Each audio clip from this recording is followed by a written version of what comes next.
उदाहरण एक समझेंगे जो हमने आपको बता दिया। तो हमें इस तरह से लिखना है, राम श्याम घनश्याम कुल पुराना प्रमाण पुराना भाग, नया प्रमाण नया भाग। तो यहाँ पे पुराना प्रमाण 1/1 बराबर 3, तो उसका पुराना भाग 1/3 1/3 1/3 कैसे होगा? तो तीनों का प्लस करना है, वो छेद में लिखना है। 1 + 1 + 1 ये कितना हुआ? 3। समझ में आ रहा है? और 1/3 1/3 एंड 1/3। अब नया प्रमाण उसका है 3/2/1, तो तीनों का टोटल कितना होता है? 6। तो 3 के नीचे 6 यानी 3/6 उसका नया भाग हुआ। 2 के नीचे 6 2/6 उसका नया भाग हुआ, और 1/6। ओके, अब हम आगे देखते हैं। तो साझेदार ने किया त्याग, तो त्याग का सूत्र क्या था? पुराना भाग माइनस नया भाग। त्याग करते हैं तो हमें ऑन याद रखना है कि हमें और चाहिए, त्याग किया है तो राम का त्याग, तो पुराना उस प्रमाण पुराना भाग कितना था उसका? 1/3 माइनस नया कितना है? 3/6। अब हमें दोनों का जो छेद है वह इक्वल करना है, समान करना है। तो 3 और 6 का हम मौसला करेंगे तो हमें 6 मिलता है।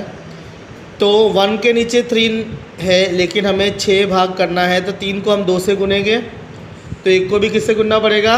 2 से। अब 3 के नीचे 6 यानी हमें उससे कुछ भी करना नहीं है, इसलिए ऊपर भी 3 का 3। अब नीचे 3 दूनी 6 हो जाएगा, तो 6 और ऊपर 2 - 3। इस तरह से हमें राम का त्याग बराबर -1/6 मिलता है। तो जब हमें माइनस त्याग ढूंढ रहे और आंसर हमें माइनस में मिलता है, तो उसका ऑपोजिट ब्रैकेट में लिखना है लाभ। समझ में आया? जब हम लाभ ढूंढते और माइनस में जवाब हो तो ब्रैकेट में लिखना है त्याग। अंडरस्टैंड? ओके। अब हम श्याम का त्याग का प्रमाण देखते हैं। 1/3 - 2/6 मौसला 6 2 - 2 = 0/6। तो यहाँ पे हमें श्याम का त्याग 0 मिलता है, तो ब्रैकेट में लिखना है लाभ भी नहीं और त्याग भी नहीं। ओके, अब हम आगे देखते हैं। तो हमारा पुराना भाग था 1/3 और नया भाग है 2/6, तो दोनों का होता है 1/3 नया भाग। क्यों? तो 6 उड़ाएंगे, 3 दूनी 6, तो ऊपर कुछ नहीं बचता है और नीचे 3, तो कुछ नहीं है इसलिए 1 लिखेंगे, तो 1/3।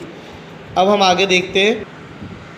अब घनश्याम का त्याग 1/3 - 1/6 मौसला के हिसाब से 2 - 1/6। घनश्याम का त्याग 1/6 ये है, प्लस में आता है इसलिए हम ब्रैकेट में इसको प्लस ही गिनेंगे।